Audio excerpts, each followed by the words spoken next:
Alhamdulillah wassalatu wassalamu ala Rasulillah wa ala alihi wa sahbihi wa mawalah ma ba'd. Masih kita dalam penjelasan riwayat para ulama tentang hadis sifat dan mereka menerima selama riwayatnya sahih. Hadis-hadis sifat yang dibawakan dengan riwayat yang sahih diterima oleh para ulama. Maka jangan sampai kita yang tidak ulama ini menolak. Baik. Dikatakan oleh Imam Ad-Darimi, kataba ilayya Ibn Khashram. Ibn Khashram menulis surat kepadaku. Apa isinya? Bahwasanya Waki' gurunya Imam Syafi'i, Waki' Ibn al-Jarrah ar-Ru'asi al-Kufi, su'ilan hadis Abdullah bin Amr. Beliau ditanya tentang hadis Abdullah bin Amr bin As. Apa isinya? Al-jannatu matwiyatun mu'allaqatun biqurunis syams. Surga itu dilipat dan digantung di tanduknya matahari. Faqala Waki' berkata, hadza haditsun masyhur. Ini hadis terkenal masyhur. Ya, faqad ruya fa huwa yurwa. Telah diriwayatkan, maka silahkan diriwayatkan. Fa in sa'alu an tafsiri lanufassir lahum. Kalau ditanya apa tafsirnya, tidak usah ditafsirkan. Wa nattahimu man yunkiruh. Kita tuduh orang yang mengingkarinya. Wa yunaza' fihi. Kita lawan orang yang mengingkarinya. Wal jahmiyatu tunkiruhu. Yang mengingkari hadis itu kelompok Jahmiyah. Kalau ada riwayat sudah terima. Ya, apa yang zahir, yang nampak dari maknanya itu sudah maknanya. Hakikatnya serah kepada siapa? Allah. Jadi kita dibuat beragama itu mudah. Dalil selesai. Baik. Kemudian Al-Imam Al-Ajurri, Muhammad bin Husain Al-Ajurri yang wafat tahun 360 Hijriah, abad yang keempat. Wa amma hadits Mujahid, adapun hadis Mujahid yaitu Allah mendudukkan Nabi di atas Arasy, dan itu salah satu tafsir dari apa? Maqamam mahmuda. Ya, wa ba'athu maqamam mahmuda. Ada tafsir lain maqamul mahmud asy-syafa'atul kubra. Nah, di antara tafsir ulama salaf, makna yang datang dari ulama salaf, riwayat yang datang dari ulama salaf, maqamul mahmud itu Allah mendudukkan Nabi di atas Arasy. Faqad talaqahu syuyukh. Al-Imam Al-Ajurri berkata, ini ulama Syafi'iyah pada zaman. Ulama-ulama sudah menerima hadis itu. Ya, li hadithi Rasulullah sallallahu alaihi wasallam talaqawha bi ahsani talaqqin, diterima dengan baik. Wa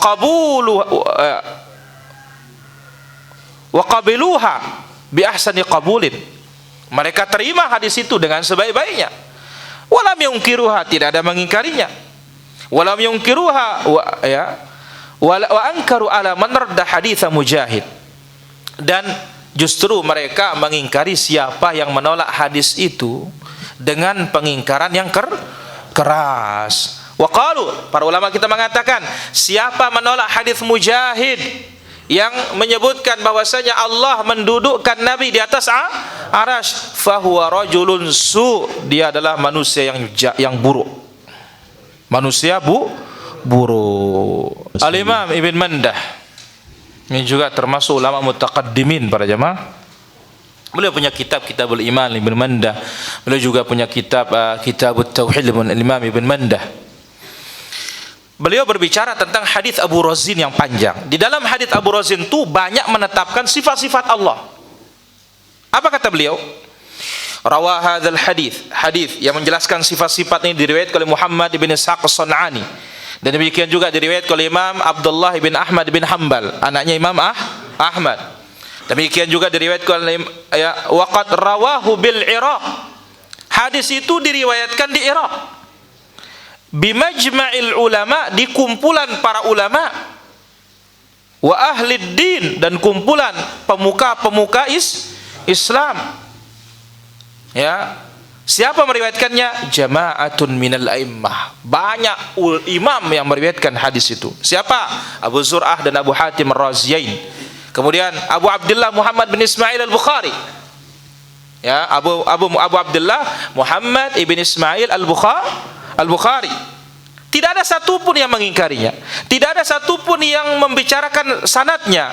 Justru semuanya meriwayatkan sebagai bentuk penerimaan dan mereka setuju, diterima wa taslim dengan penuh lapang dada. Wala yunkiru hadzal hadits illa jahid. Tidak ada mengingkari hadis sifat ini kecuali orang-orang yang jahid, ngeyel, penentang atau jahil atau menyelisih Al-Quran dan As-Sunnah. Hanya itu yang mengingkari hadis-hadis sifat.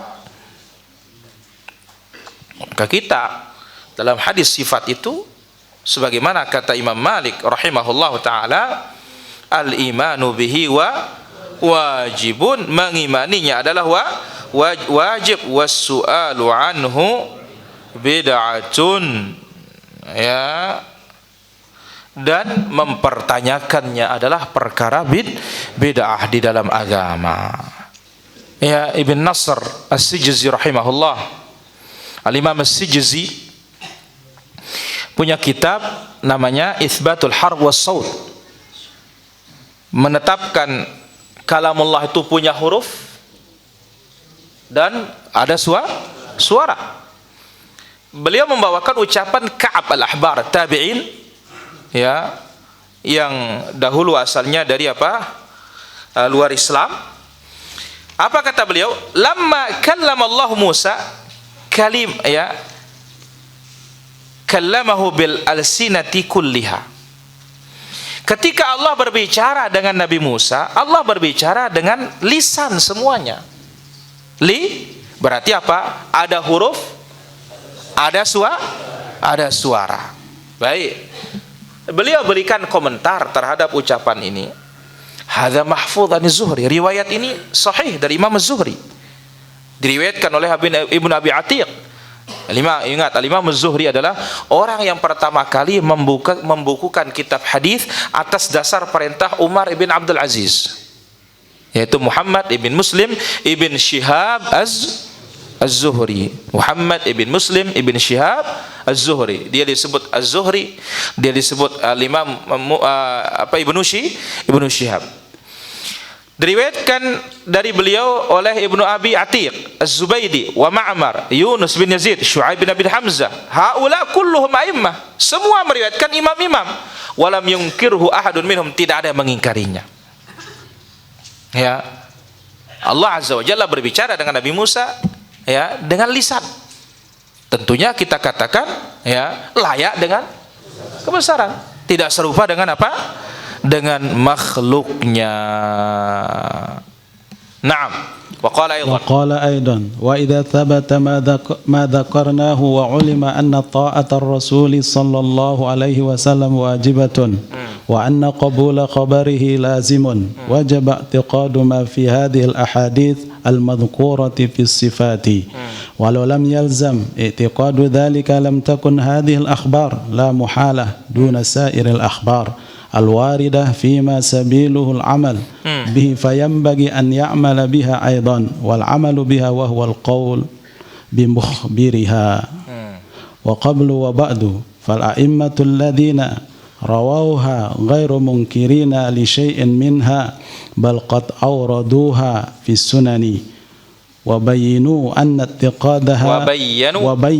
أن اعتقادها سنة وحق بل واجب وفرد ولا يخلو أمرهم من أن يكونوا مخطئين في فعلهم أو مصيبين في رأيهم فإن أصابوا فاتباعهم على الصواب هدى وإن أخطأوا بزعم المخالف وهم الأئمة القبولون المرضيون بالاتفاق فالمخالفون الذي قد حكم بأنهم من أهل الزيغ والضلال أقرب إلى الخطأ وأبعد من الصواب منهم فيجب أن لا يصغى إليهم ولا يؤول على تمويههم.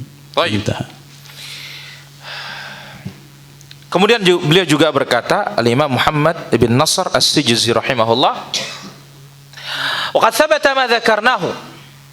Apa yang kita sebutkan itu sabit, sahih tentang sifat itu. Wa alima anna ta'atar rasuli wajibah.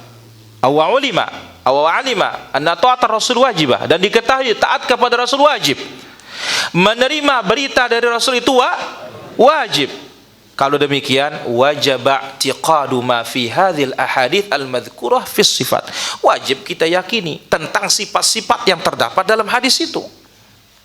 Jadi kalau kita tahu taat Rasul itu hukumnya apa? Wajib. Menerima hadis Rasul hukumnya apa? Wajib. Berarti wajib kita yakini berita Rasul tentang sifat-sifat Allah. Walau lam yalzam i'tiqadu dzalik lam takun fi hadhil akhbar la mahalah duna sairil akhbar al-warida fi ma sabiluhul amal bihi. Jikalau tidak wajib diyakini berita yang datang dari Nabi SAW, berarti demikian juga berita-berita yang lain dari Nabi. Berita tentang sholat, berita tentang zakat, berita tentang haji. Kalau asma sifat tidak diterima, berarti ini juga tidak usah diterima. Apa beda? Apa bedanya coba? Itu hadis Rasul, ini juga hadis Rasul. Ya. Jadi kalau masalah khabar tidak diterima, berarti dalam masalah amal juga tidak diterima. Karena sama-sama hadis. Fayambaghi an ya'mal biha aydan, an ya'mala biha aydan. Kalau urusan amaliyah kita laksanakan, berarti sifatnya hadis khabariyah juga wajib kita terima. Ya, datang zakat langsung diterima. Datang puasa langsung diterima. Datang sedekah langsung diterima. Datang urusan salat langsung diterima. Datang asma sifat ndak manjulu. Ada apa ini? Ini diterima, itu tidak. Kalau itu diterima, berarti ini juga harus diterima, harus diamalkan. Wal amalu biha huwal qawlu bimukhbariha. Kita mengamalkannya, berarti itu sama kita dengan mengucapkannya. Karena sifat berkaitan dengan asma sifat itu kan khabar. Maka dikatakan tauhidul ilmi al-khabari. Nah, kita membenarkan sifat itu sama artinya kita mengamalkan, mempraktikkan. Sebagaimana kita mempraktikkan amaliyah itu artinya kita menerima, mengucapkan ya hadis tersebut yang berbicara tentang amaliyah. Tidak ada bedanya para jamaah. Ya, urusan amaliyah kita terima, maka urusan khabariyah juga wajib diterima dong. Apa bedanya? Ya, kalau amaliyah dengan mudah diterima, kok khabariyah susah. Nah, ini dia maksudnya nih. Wa qablu wa ba'du fal a'immah, sebelum dan sesudahnya para imam kita yang meriwayatkan hadis itu tidak ada yang mengingkarinya. Bahkan dibawakan dalam kitabus sunan. Dalam apa? Apa definisi kitabus sunan? Johran. Baik, dekatkan lagi. Kitab-kitab hadis yang disusun ya berdasarkan bab fikih. Itu dia. Kitab hadis yang disusun berdasarkan abwabul fiqhiyah, mulai dari thaharah, kemudian salat terus. Itu namanya kitabus sunan. Kitab apa? Beda dengan al-masanid. Al-masanid kitab hadis yang disusun berdasarkan perawinya. Maka Musnad Imam Ahmad, Musnad At-Tayalisi dan yang lainnya, maka itu berdasarkan Jadi jangan cari bab kalau musnad. Siapa perawinya? Baru ketemu. Kalau sunan, bab apa? Jelas ini? Cari dalam Musnad Imam Ahmad, di bab apa? Itu kemisna gendet bab nah. Ya. Jadi kalau musnad tidak punya bab. Musnad itu berdasarkan perawi dari Nabi, sahabat. Ini Musnad Abi Hurairah, berarti cari di hadisnya Abu Hurairah, full kumpul di sana semuanya. Tapi kalau dibilang, ini kitabus sunan, Sunan Abi Dawud, Tirmidzi, Nasai, Ibnu Majah, berarti urutannya sesuai dengan apa? Susunan bab fikih. Barakallahu fikum. Baik. Jadi asma sifat itu sifat-sifat itu tuh dibawakan oleh para ulama dalam kitab sunan. Wa bayyanu, dan mereka jelaskan anna i'tiqadaha sunnatun wa haqqun. Meyakininya adalah sunnah, itu artinya di sini bukan artinya lawan wajib. Ya. Sunnah itu cara Nabi. Ya. Dan hak benar. Bal wajibun wa fardun, bahkan apa wajib. Wala yakhlu amruhum min ay yakunu mukhtiina fi fi'lihim aw musibina fi ra'yihim. Fa in asabu fattibahum 'ala as-sawabi huda.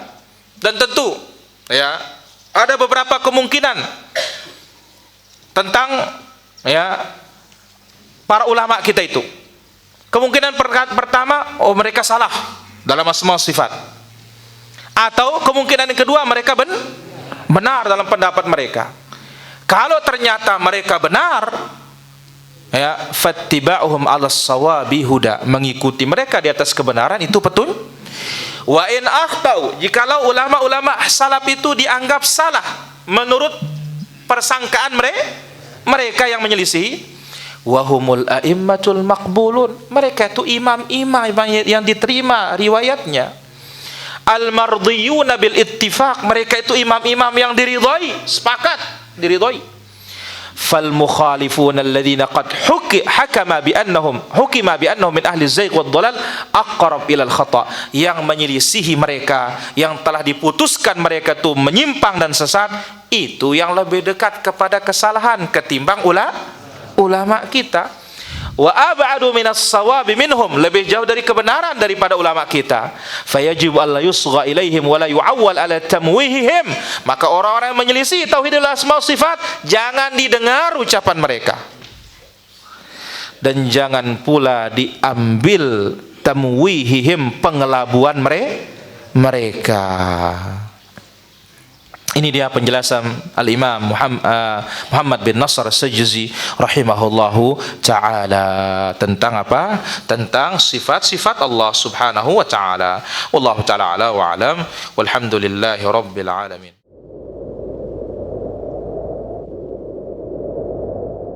Baik, kita ambil pertanyaan di sini. Ada mengaku ketemu Nabi Khidir, apa boleh dipercaya? Jangan percaya, dia bohong itu. Tidak ada nabi yang hidup kecuali Nabi Isa. Itu pun di mana? Langit. Oh, dia ketemu dalam mimpi. Kita mau tanya dia, ada enggak riwayat bagaimana Nabi Khidir bentuknya? Enggak ada disebutkan. Beda dengan Nabi sallallahu alaihi wasallam. Dalam Syama'il Muhammadiyah, badannya tidak terlalu tinggi, tidak juga terlalu pendek. Tulangnya besar, ya, tetapi sesuai dengan bentuk tubuhnya. Allah ta'ala ala wa ala. Dan apa istimewanya para jamaah? Lanjut Abu. Lanjut. Nah, itu pang kipas lu panas sudah ini kah? Oke Abu, lanjut yo.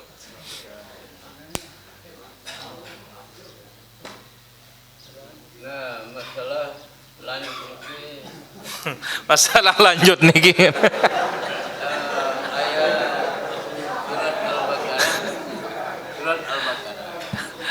Abu. Mak ya tawar pebanu. War kau.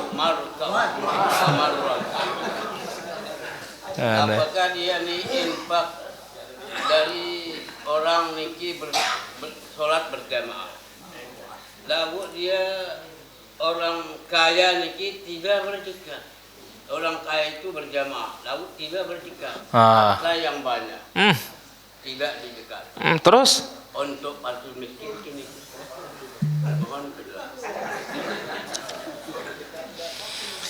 Jadi Abu Sayyaf, ya, kita katakan namanya orang kaya, dia zakat wajib, dia sholat juga wajib. Ya, tidak bisa lewat sholat saya cari pahala, tapi tidak bayar zakat, tidak bisa. Ya, maka kita katakan zakat itu kan ada syaratnya, tidak mutlak. Jadi kalau dia sholat saja tidak mau zakat, ya hati-hati. Apalagi mengingkari wajibnya zakat, tidak ada gunanya salat. Wallahu taala a'lam wa a'lam. Di lingkungan sering kehilangan motor, setelah motor hilang kemudian pemilik diminta untuk menebus. Kasus tersebut apa sebaiknya dilakukan? Ya tebuslah, ketimbang hilang semuanya.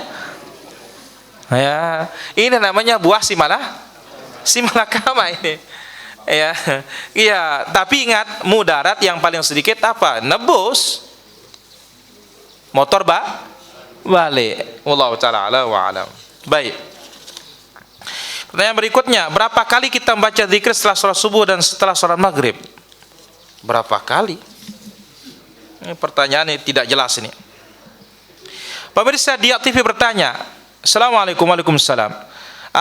Ketika orang menjual tanah orang lain lalu dia bertobat kepada Allah, tetapi yang punya belum ikhlas dan tidak ridha, kita katakan kalau terjadi seperti ini, Nabi bersabda, la yahillu malum ri'im muslimin illa unti bi nafsihi. Tidak halal harta seorang muslim kecuali dengan kesenangan hatinya. Harus ridha dia. Ya kalau tidak ya berurusan. Wallahu taala ala wa alam. Bagaimana dengan anak keturunan kita? Mana lebih utama, kualitas atau kuantitas? Ya kualitas, tetapi banyak anak itu tetap. Wallahu taala ala wa alam. Apakah dibenarkan ada orang akikah cukur hari ke-7 acara si bayi dipotong rambut sedikit sama ibunya, majelis ta'lim baca selawatan? Ini namanya tidak sempurna melaksanakan sunnah. Karena kita dituntut apa? Ya, udkhulu fis silmi kafah. Wallahu taala ala wa alam. Bolehkah kita sholat yang ada kuburan di sekitar masjid? Tidak boleh, karena Nabi SAW bersabda, al-ardu kulluha masjidun, bumi ini semuanya masjid kecuali pekuburan. Wallahu ta'ala ala wa alam. Ini perkataan orang kafir yang mengatakan Quran itu adalah maka ini dia hukuman bagi Mu'tazilah dan yang lainnya yang mengatakan Quran makhluk, sauslihi saqar, aku masukkan dia ke dalam neraka. Jelas Abuhur? Wallahu ta'ala ala wa alam. Bolehkah anak laki-laki memandikan jenazah ibunya? Enggak boleh. Ya, yang boleh saling mandikan tuh hanya suami. Udah, enggak lebih dari itu. Wallahu ta'ala ala wa alam. Ada lagi pertanyaan? Orang mati itu enggak ada salahnya, Abu Amikas. Yang salah itu orang hidup. Jelas Abu Amikas? Maka Imam Ahmad rahimahullah di antara fikihnya menyebutkan apa? Ketika ada undangan jenazah dengan undangan pernikahan, di undangan jenazah itu ada perbuatan-perbuatan yang bid'ah, kita tetap mendatanginya karena yang punya hak yang mati bukan yang hidup. Sebaliknya, kalau di undangan orang hidup ini, ya pernikahan, ada yang haram di sana, kita boleh tidak datang. Kenapa? Karena dia yang punya hak, dia menggagalkan haknya. Wallahu ta'ala ala wa alam. Apa boleh menerima daging kurban bagi yang orang bagi dari hasil kurban dengan cara arisan? Enggak ada masalah. Ya. Maksudnya bagaimana? Arisan, cara arisan dan kita mengetahuinya. Maksudnya 5 orang atau 7 orang patungan. Arisan setiap tahun ini yang dapat, tahun ini yang dapat. Kalau maksudnya seperti ini, kita katakan bahwasanya ini namanya utang yang diambil manfaatnya, jangan. Dan tentu yang namanya seperti itu belum mampu. Kenapa? Berhutang. Wallahu ta'ala ala wa alam. Apakah sholatnya imam apabila pakai usolli makmumnya tidak sah? Ya sah, cuma dia mengerjakan bid'ah. Wallahu ta'ala ala wa alam. Baik, ada lagi pertanyaan? Ya, halo. Halo, ingin tanya Pak. Ya, dari mana? Ini dari Madura. Dari Madura. Ya. Zikir sehabis sholat wajib dan zikir sehabis sholat sunnah apakah sama? Baik, ditunggu jawabannya. Zikir habis wajib ya beda dengan zikir selepas sholat sunnah, karena sholat sunnah nggak ada zikirnya. Yang ada zikir itu hanya selepas sholat wajib, kecuali ada doa ya setelah sholat duha, Rabbi ghafirli wa tub alayya 100 kali, kemudian selepas witir subhanal malikil kudus 3. Udah itu saja. Tidak ada astagfirullah, Allahumma antas salam wa minkas salam tabarak ya. Tidak ada itu. Wallahu ta'ala ala wa alam. Ini adalah syafaat Nabi Muhammad sallallahu alaihi wasallam yang disimpankan oleh Allah Azza wa Jalla untuk Nabi itu ada. Maka lihat, Nabi sallallahu alaihi wasallam mengatakan setiap nabi itu punya doa yang mustajab dan semua nabi sudah pakai doanya. Adapun aku, kata Nabi, aku simpankan untuk umatku kelak pada hari kiamat, pasti akan didapatkan oleh orang-orang yang bertauhid, yang mati dalam keadaan apa? Bertauhid. Wallahu ta'ala ala wa alam. Bagaimana hukumnya sholat wajib di rumah tanpa uzur bagi laki-laki? Kalau nggak ada uzur ya dosa. Wallahu ta'ala ala wa alam. Ya, halo. Baik. Mengolok ajaran Nabi bisa menyebabkan batal Islam. Misal mengolok jenggot dan celana. Ya jelas. Itu masuk dalam apa? Nawaqidul Islam. Sebagaimana firman Allah, "Qul abillah wa ayatihi wa rasulihi kuntum tastahzi'un la ta'tadhiru qad kafartum ba'da imanikum." Ini orang munafik waktu perang Tabuk memperolok Nabi. Apa katanya? Aku tidak pernah melihat orang paling rakus selain dari penghafal Quran kita itu. Paling bohong, paling pengecut. Langsung Allah menyebutkannya. Belum sahabatnya sampai kepada Nabi melapor, sudah turun wahyu. Katakanlah, apakah dengan Allah, ayat-ayatnya, Rasulnya kalian memperolok? Jangan cari alasan kalian telah kafir setelah kalian beriman. Maka berat namanya memperolok ajaran Islam. Wallahu ta'ala ala wa alam. Ya, halo. Halo, Assalamualaikum. Waalaikumsalam warahmatullahi. Dari mana? Mau tanya Ustaz dari Padang, Ustaz. Dari Padang, silakan. Pertanyaan gini, jika kita berimam kepada orang yang percaya sama dukun gitu. Baik, itu saja. Nah itu saya. Baik. Ya, halo. Baik. Bagaimana berimam kepada orang yang percaya kepada dukun? Ya. Kalau dia bukan dukun tidak ada masalah para jamaah. Tapi masih percaya kepada dukun. Nah, sekarang mempercayai dukun itu, ya itu tetap tidak boleh juga di belakangnya. Kenapa? Karena dia kafir kepada Al-Quran dan Sunnah. Karena Nabi bersabda, "Man ata 'arrafan," siapa mendatangi dukun, fasaddaqahu, percaya, faqad kafara bima unzila ala Muhammadin sallallahu alaihi wasallam. Dia kafir kepada Al-Quran dan Sunnah. Karena Al-Quran dan Sunnah mengatakan tidak ada yang tahu yang gaib kecuali siapa? Allah. Wallahu ta'ala ala wa alam.